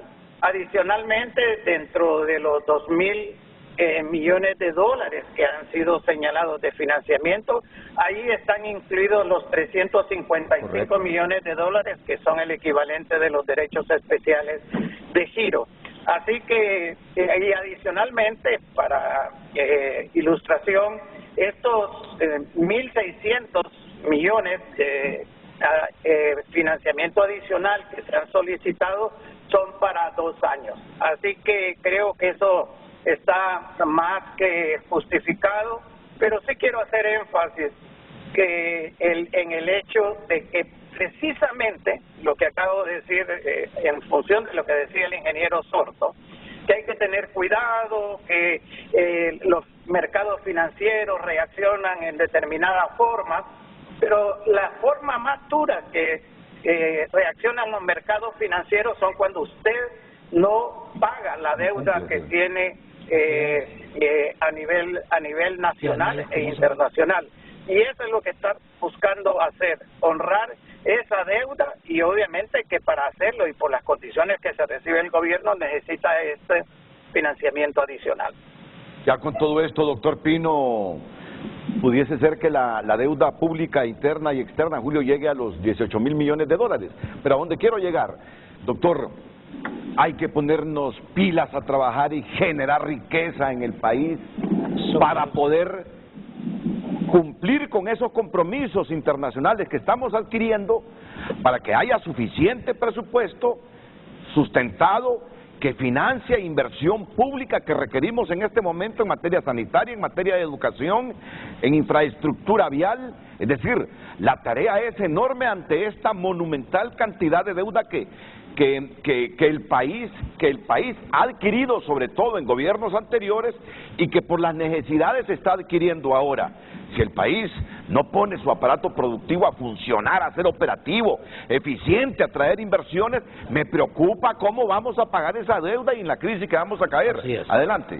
Sin lugar a dudas, Renato, coincido totalmente con usted, y fíjese lo que señala también el decreto, mantener, hace 2 años el gobierno anterior fue al Congreso Nacional a solicitar un financiamiento de 2.500 millones de dólares, estableciendo un límite del 55% de la deuda con relación al PIB.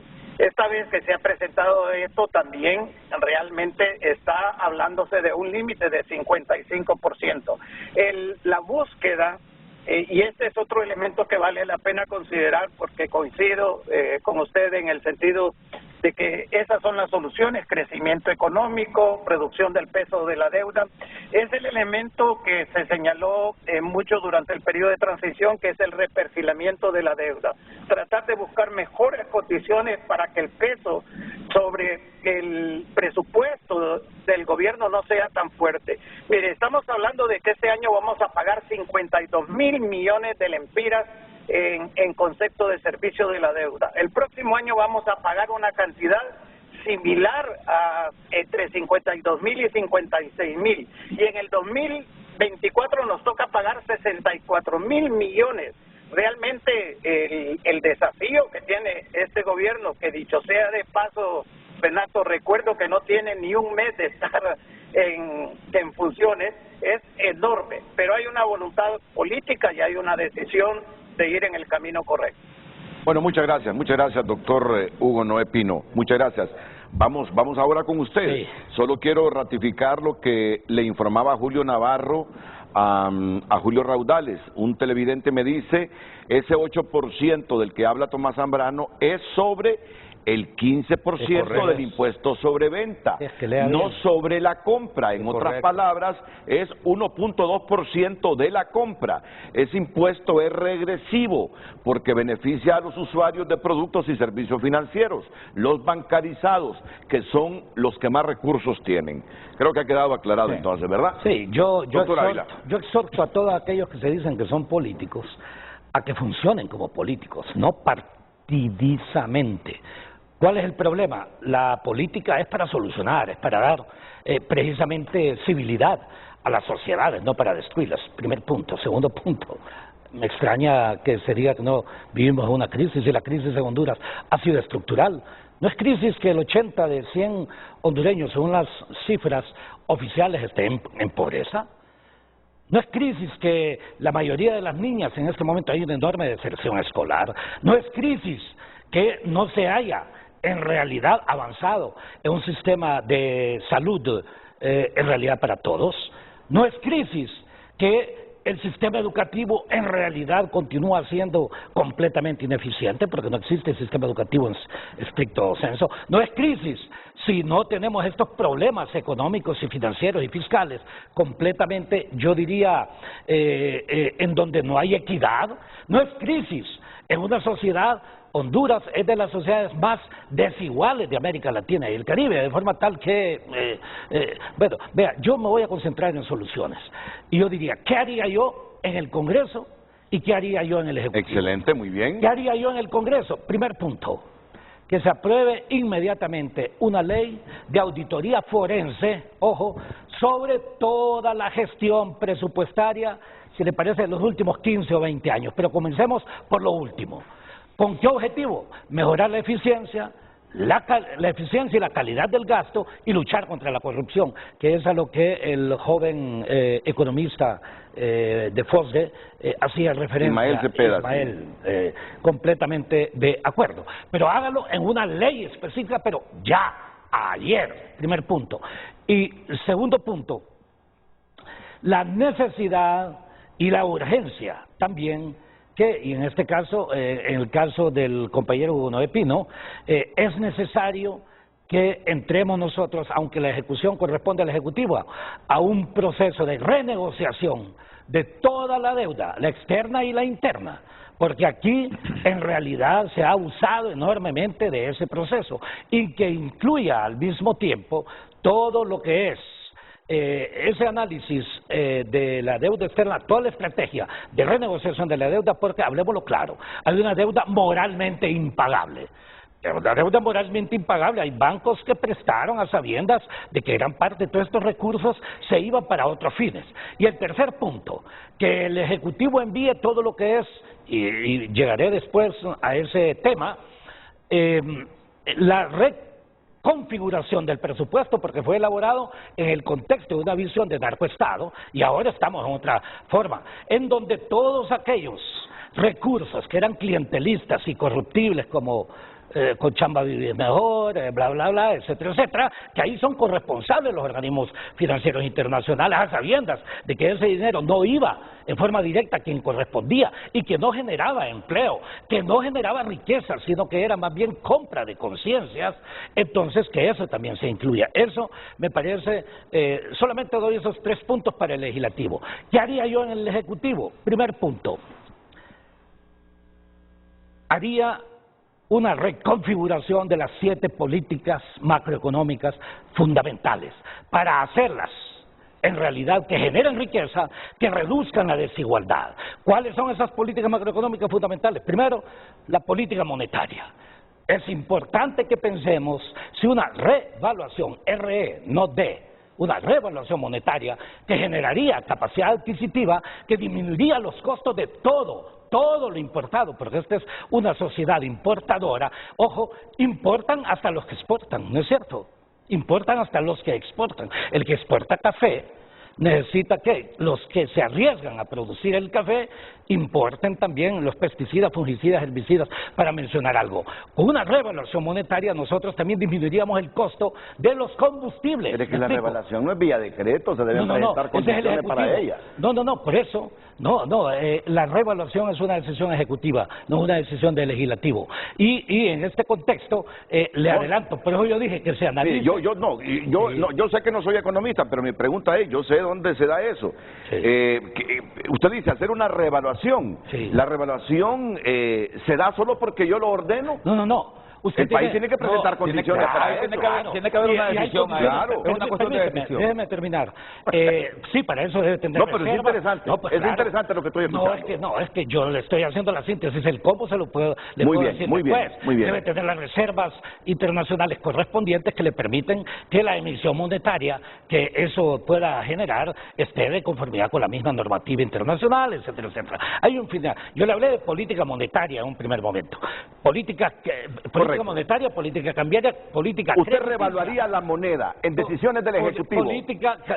Haría el análisis correspondiente para ver cuál sería el impacto. Y el exportador que me diga que lo afecta, entonces yo le compenso por otro mecanismo, pero no penalizo a toda la sociedad con las ganancias que tienen solamente 10 exportadores y la sociedad en su conjunto es la que paga precisamente la devaluación. ¿Por qué? Porque la devaluación es un impuesto permanente que lo pagamos todos. Decisión. La segunda decisión, esa es como una política, si le parece a usted, monetaria, cambiaria. La política, con respecto a la política monetaria, es importante y yo prefiero tener una emisión monetaria que me permita garantizar creación de riqueza a una política monetaria que más bien, de conformidad con los cánones del Fondo Monetario, me restringe esa generación de riqueza. No tengo la forma de cómo explicarlo porque apenas tenemos ya 25 minutos para todo esto.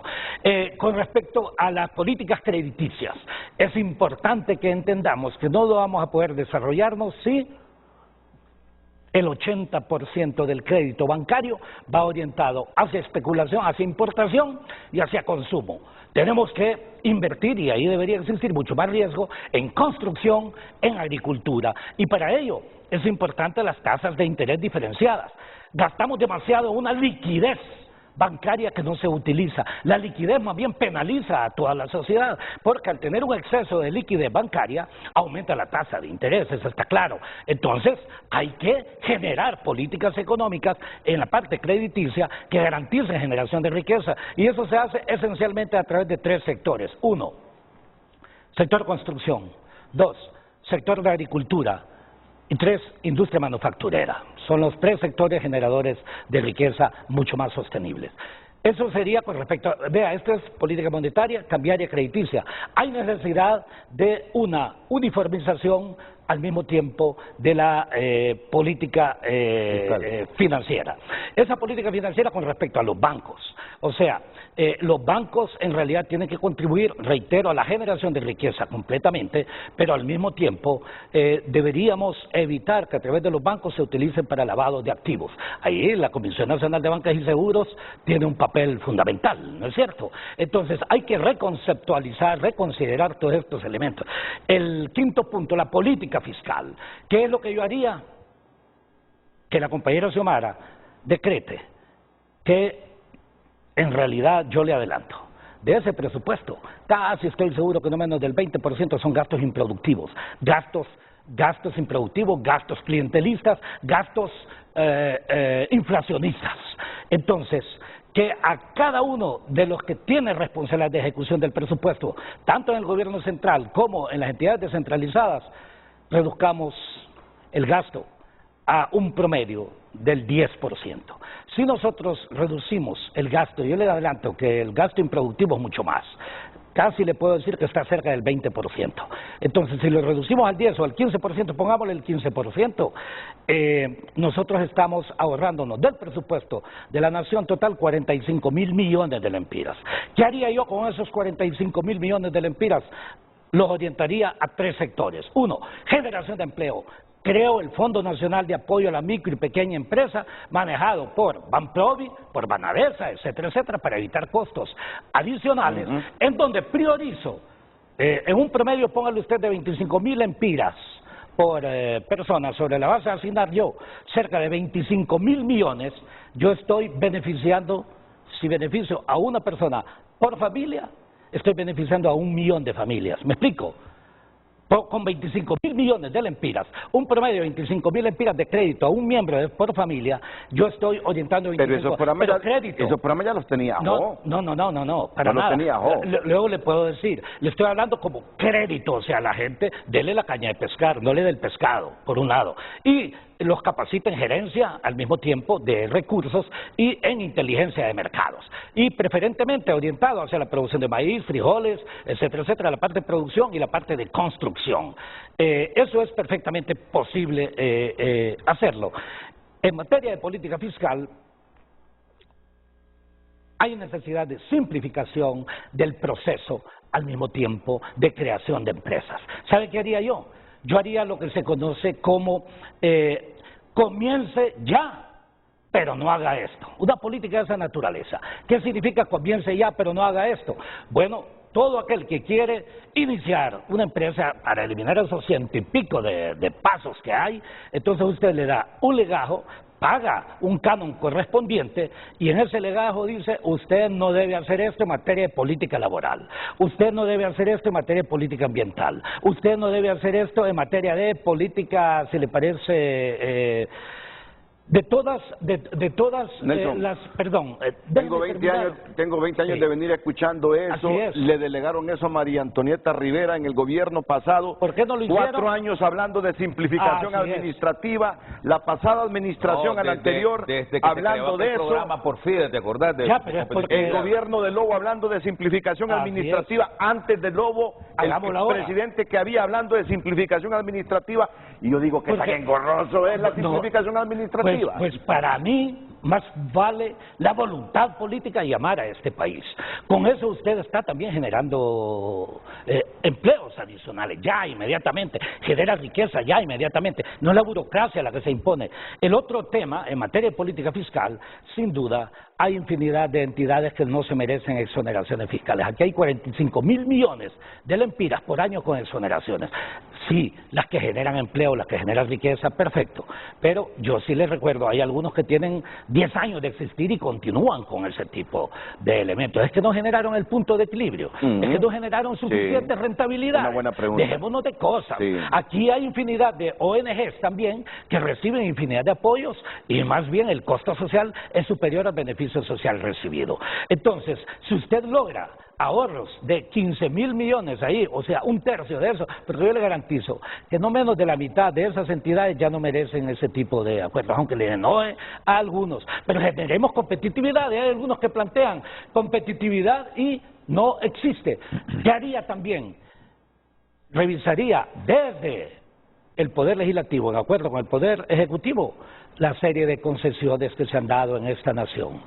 En este tiempo de pandemia, y usted que es una persona muy informada, sabe que hubo concesiones fundamentales que se violentó la ley. Algunos hasta 30 años más, otros hasta 40 años más. O sea, y la ley de concesiones dice que cuando termina una concesión usted tiene que hacer un llamado para escoger la mejor opción, pensando en la nación, ¿me explico? Y pensando en la nación, escoge la mejor opción y no necesariamente continúa ceteris paribus, como se dice en economía. Está la otra política, pero yo miré la política de importaciones, y la política de exportaciones. Hay necesidad de revisarlas. En otras palabras, hay políticas macroeconómicas en nuestra nación que algunas son procíclicas o otras son contracíclicas. Entonces el resultado es negativo. Tienen que hacerlas todas exactamente, más bien que vayan en la misma dirección, cuyo objetivo fundamental sean tres cosas clásicas. 1, mejoramiento de la eficiencia del gasto público. 2, disminución de la desigualdad en Honduras. Y 3, aumento de la calidad del servicio público. Esto es capital. Y en consecuencia, yo le diré, cuando yo planteé lo que debe hacer el Congreso y lo que debe hacer el Ejecutivo, esas son actividades simultáneas. No podemos continuar perdiendo el tiempo. Lo perdieron los otros que más bien, y vea, discúlpeme, los que decidieron el golpe de Estado del 2009, después se dieron cuenta que fue un error histórico en infinidad de formas. Disminuyeron la tasa de crecimiento de 6.7 a negativo. Otros llegaron máximo al promedio de lo que habíamos llegado en el gobierno del 2009 con Mel, en donde yo era su ministro de Desarrollo Económico, y aprovecho para decirle a Mel que diga en público lo que él me ha dicho, mira, los resultados económicos se lograron gracias a vos, y es cierto, la cuestión de Petrocaribe, que disminuimos el precio del petróleo, Mel es terrible. Recuerda, es que este hombre le tiene miedo. No, es que es cierto, Mel me dijo, mira, vos sabés que mejor conocen sobre eso, entonces convénceme a los ministros que tienen que... ¿A usted por qué se le tiene miedo? La condonación de la deuda. Perdón, ingeniero Sorto. Esos logros del presidente Zelaya se deben al esfuerzo del presidente Flores y del presidente Maduro para disminuir la deuda. No solamente. Se contaba con recursos. Y si me permite, dos minutos para hacer... Si gusta, puedo responderle yo para dar respuesta ya le va a responder. De las interrogantes y algunos de los comentarios del doctor Hugo Noé Pino. Mire, las cifras que dan no son consistentes.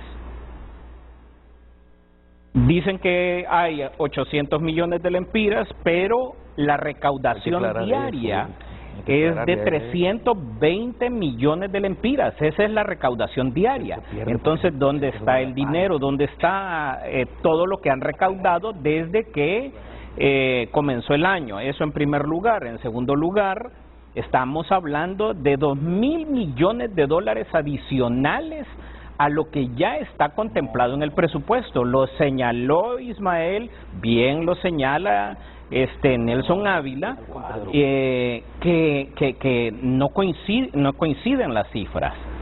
Y por otro lado, solamente han ejecutado el 5.6% versus el 12% que se debió de haber ejecutado al 15 de febrero. Significa de que sí hay recursos. Por otro lado, es importante señalar que la preocupación de cómo se va a pagar el bono soberano ya se tenía previsto de dónde iban a salir los recursos. 118 millones de dólares del BID que se dejaron listos y aprobados y solicitado el desembolso, y 47 millones de dólares del presupuesto aprobado que quedó en la partida de servicio de deuda.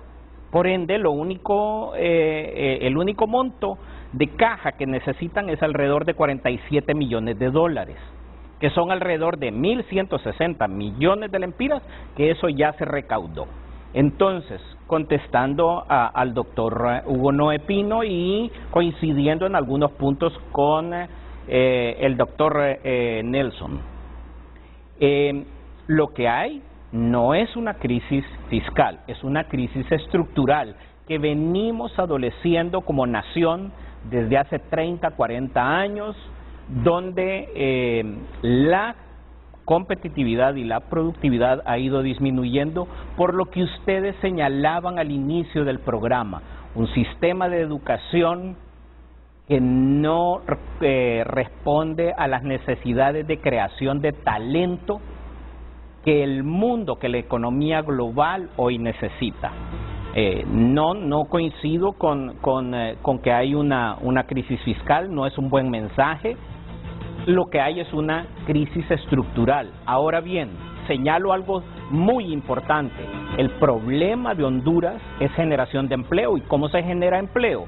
Atrayendo inversión. ¿Y usted cómo va a atraer inversión? Enviando estos mensajes que lo único que dicen que estamos ante un gobierno insolvente. Quitemos la palabra el Estado está en quiebra. Esa frase está equivocada. Y coincido de nuevo con el doctor Ávila. No, los estados no quiebran, hay soluciones, bien lo dijo Julio. Por otro lado, también hay dos mecanismos a través de los cuales podemos mejorar la situación del país. Volver eficiente el gasto, redirigir el gasto, redirigir el presupuesto que ya fue aprobado. Y en el caso de la ENE, que es una preocupación permanente, que mientras no resolvamos el problema del ENE, vamos a seguir incurriendo en crisis. Hay que atacar el problema de las pérdidas técnicas y de la mora de los grandes consumidores. Finalmente, con esto quisiera concluir. Tiene razón. Si pudiésemos disminuir el gasto entre un 10 a un 15%, estamos hablando de 45.000 millones de dólares, si atacamos el tema de corrupción, tenemos años de estarlo diciendo en este mismo foro. Ahí con Julio Raudales coincidimos en ese punto, ambos lo dijimos. Esa es la manera adecuada para resolver el problema. Pero insisto, quitemos esa palabra y esa frase que lo único que nos trae es incertidumbre en el país. Pero crisis fiscal no tenemos. Pino explicó que utilizaron esa frase porque lo solicitó el Fondo Monetario Internacional, dice, para hacer uso de los derechos especiales de giro, que son aproximadamente, ¿cuántos dijiste, Julio? 500 millones de dólares. Los que tiene el gobierno ahora. Y lo otro que quiebra del Estado, nadie la ha utilizado. No, es que no se ha utilizado acá. Es que aquí la pregunta es, aclaramos eso, ¿está en quiebra el gobierno? ¿Cómo va a estar en quiebra el Estado? Si está en quiebra el Estado, está en quiebra Freddy Nasa, Chucri y Luis Castro. No, pero asumamos que es el gobierno tampoco, ¿verdad? Porque siempre hay fuentes para financiar. Sí. Es decir, miren, yo partí de aquello de que solo hay 800 millones, que no hay mucha liquidez, por eso dije quiebra, de repente me equivoqué con el término. Hay que aclarar también eso, ¿verdad? Cuando la ministra de Finanzas dijo que había 800 millones de lempiras en caja, lo que se estaba refiriendo cuánto hay en la Tesorería General de la República en este momento. Lo está diciendo para claro, eso cambia porque, como bien decía el ingeniero, todos los días entran recursos al gobierno por el tema del impuesto sobre ventas y los otros impuestos que se cobran. Ese no es el problema. A ver, yo creo que aquí hay que deslindar bien las cosas. Primero, en efecto, la situación fiscal es compleja. Yo no diría que llega a ser una crisis todavía, ¿verdad? Porque ya expliqué, por eso utilicé el ejemplo de Argentina. Argentina sí está en una crisis fiscal en este momento, ¿verdad? Honduras todavía no llega a eso, aunque sí hay una situación compleja en las finanzas públicas debido, repito, al dique de gastos que dejó el gobierno anterior, y eso lo dice aquí muy claramente el decreto, ¿verdad? Se excedieron ellos en los gastos. Recuerde usted que en los medios de comunicación salió el año pasado que se pagaron prestaciones, que óigame, si estaban nombrando gente en las embajadas, en los últimos días del gobierno mandando gente para Europa y mandando gente para Sudamérica, ¿verdad? En las embajadas, o sea, una irresponsabilidad y en instituciones importantes supina que estaban realmente haciendo ellos, y eso dejó comprometidas las arcas, y hay compromisos que se tienen que saldar en estos días, que están programados y que definitivamente la plata con la que se cuenta no ajusta. Eso es bien importante tenerlo claro. Hay que hacer un pago de bonos soberanos ahorita en marzo. El otro elemento importante que lo dice también aquel decreto, mire, el presupuesto de ingresos son 127.000 millones de lempiras, de acuerdo a lo que se dejó en el presupuesto del año pasado. Eso fue la proyección de ingresos que se hizo para el gobierno central. Para el gobierno, los impuestos que se van a cobrar, ¿verdad? Porque para el resto del sector público, pues son las tarifas que cobran las empresas. Pero bueno, el punto es que de esos 127.000, Renato, solo para sueldos y salarios, 27.000 millones. Sí, 127.000 millones, solo para sueldos y salarios del gobierno. Y solo para pago de la deuda, ahí se va 102%, es decir, sobrepasa. Más de lo que se recauda. Entonces, ¿qué nos queda para inversión? Nada. Nada, nos queda negativo el saldo. Entonces, ahí podemos decir que tenemos un problema, que ahí se suma, se adiciona al problema fiscal y que por eso tenemos que buscar una solución. Ahora, es importante entender que las soluciones no son de curso fácil, Nelson. Y yo estoy de acuerdo contigo en muchos de los puntos que dijiste, pero a ver, no va a ser fácil decir vamos a recortar el gasto porque tenemos una planilla que pagar y no podemos despedir a esa gente porque si la despedimos... No, es que no se refiere a eso.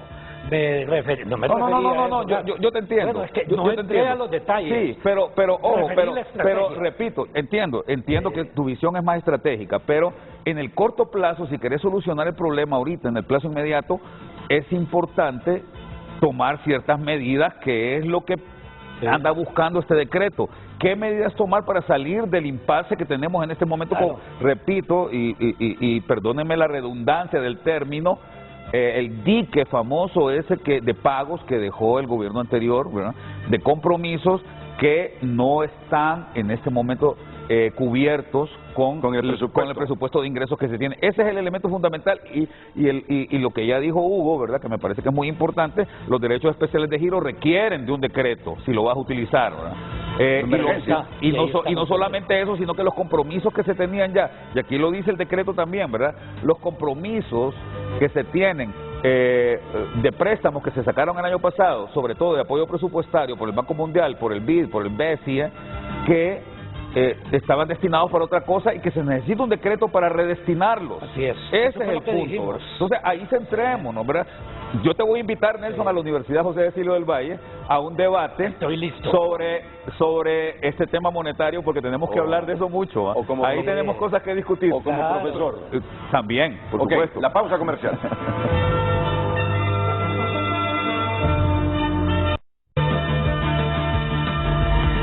Hoy en Tu Nota es presentado por Banco de Occidente. Goce del respaldo, la confianza y la seguridad financiera que necesita. Los titulares, algunos de los titulares que destaca Tu Nota, por cortesía de Banco de Occidente, hallan a 12 migrantes hondureños dentro de contenedores de agua en México. Presidenciable de Colombia, Gustavo Petro, reacciona a captura de... ¿Qué dice Petro? ¿Qué dice Petro? ¿Qué dice Petro? Vamos a ver, por lo menos el lead, más abajito de la foto, la entrada. El candidato presidencial de Colombia, Gustavo Petro, reaccionó el jueves a la detención del expresidente de Honduras, Juan Orlando Hernández, pedido en extradición por Estados Unidos por presuntos vínculos con el narcotráfico. A través de su cuenta de Twitter, Petro publicó una fotografía del expresidente de Colombia, Álvaro Uribe Vélez, con el exmandatario hondureño Juan Orlando Hernández, estrechándose la mano, acompañada de un mensaje para también el gobernante colombiano Andrés Pastrana Arango. Ahora sí muéstrame la fotografía. Ahí está la fotografía que en su cuenta de Twitter mostró Petro. Petro, uno de los... fuerte aspirante a la presidencia de Colombia. Bueno, algunos, si quieren seguir leyendo esta nota, pues ya saben, entren a Tu Nota, por cortesía de Banco de Occidente. Préstamo personal para vivienda o auto, tarjetas de crédito, débito recargable, plataformas electrónicas. El Banco de Occidente. Hoy en Tu Nota fue presentado por Banco de Occidente. Goce del respaldo, la confianza y la seguridad financiera que necesita. 45 segundos, ingeniero Rubén Darío Sorto, y agradeciéndole su participación en Frente a Frente. Adelante hasta San Pedro Sula, estudios de Televicentro. Muchísimas gracias, Renato. Solamente quisiera acotar algunos puntos. La política monetaria de una nación debe de dictarla la entidad correspondiente, en este caso el Banco Central de Honduras, no el Congreso Nacional. Yo creo que aquí estamos cayendo en un error y ese error debemos de corregirlo. Por otro lado, hay preocupación por el pago de un bono soberano y estamos incurriendo en más deuda. Entonces es contradictorio, es inconsistente. Esa crisis fiscal es no existente, o sea, se tienen los recursos para afrontar las obligaciones. Lo que existe en Honduras, ya bien lo señalábamos todos y creo que en esto vamos a coincidir, es un problema estructural, es un problema de educación, es un problema de productividad y en lo que nos tenemos que enfocar es en atraer inversión para generar empleo. Hablar de crisis es ahuyentar y alejar la inversión. Entonces, creo que debemos de cuidar nuestros mensajes, nuestras palabras y hacer acopio de las herramientas adecuadas para redirigir el gasto, disminuir el gasto y combatir la corrupción. Gracias, ingeniero Rubén Darío Sorto. Don Julio Raudales, rector de la Universidad José Cecilio del Valle. Muchas gracias, Renato, por la invitación. Creo que han quedado un poco más aclarados los puntos de por qué se tomó la decisión de enviar este decreto de emergencia fiscal. Yo quiero decir algo muy claro, yo no estoy defendiendo al gobierno, pero me parece que sí es necesario que se tome esa decisión para lograr salir del embrollo en que quedó la actual administración debido al mal ejercicio que se hizo durante la administración anterior. Ahora, es importante, hay que reconstruir el país, hay que reconstruir la institucionalidad. La Secretaría de Finanzas quedó desmontada en estos últimos 8 años, hay que reconocerlo. Es importante entonces que se tomen acciones para recuperar la gobernanza del gasto público en el país. Yo quiero recordarle a Hugo Noé, a Rebeca, que están ahora en el gobierno, que durante los últimos 8 años formamos parte de un grupo que se llamaba Grupo Promotor del Diálogo Fiscal. Bueno, ahora ya tienen ustedes la sartén por el mango. Esperemos que comencemos a hacer este diálogo para que se cumpla lo que decía el ingeniero Sorto. Hay prioridades claves en el país y hay que atenderlas. También lo decía Nelson Ávila, ¿verdad? Y tenemos que comenzar a trabajar en eso de manera rápida, con una visión estratégica y sobre todo considerando la transparencia y el buen uso de los recursos como norma fundamental. Gracias, don Julio Raudales. Don Nelson Ávila. Completamente de acuerdo con lo que expresa mi amigo Julio. Yo expresé qué haría y las 4 recomendaciones para el Congreso y aproximadamente como 10 recomendaciones para el Ejecutivo. En materia no solamente de políticas macroeconómicas, hay infinidad de elementos a los cuales en realidad no hay tiempo para referirnos.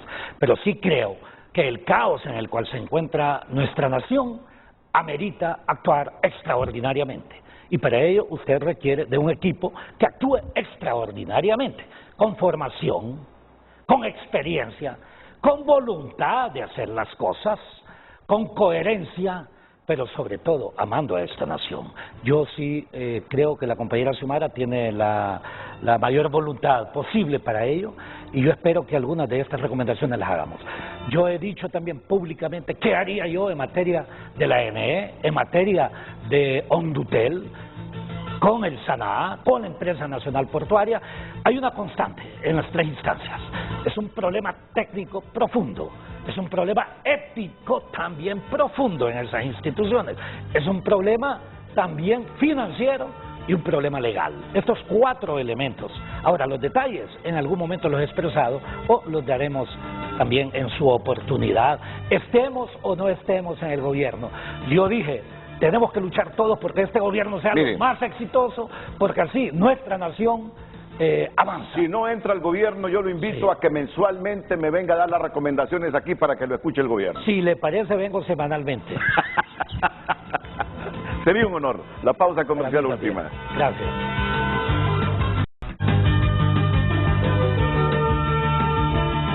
Bueno, les agradezco a todos, a Rubén Darío, a Julio, a Nelson, su presencia esta mañana en Frente a Frente. Los invito para que sigan con las Mañanas del 5 aquí en la pantalla Líder de Honduras. Buenos días.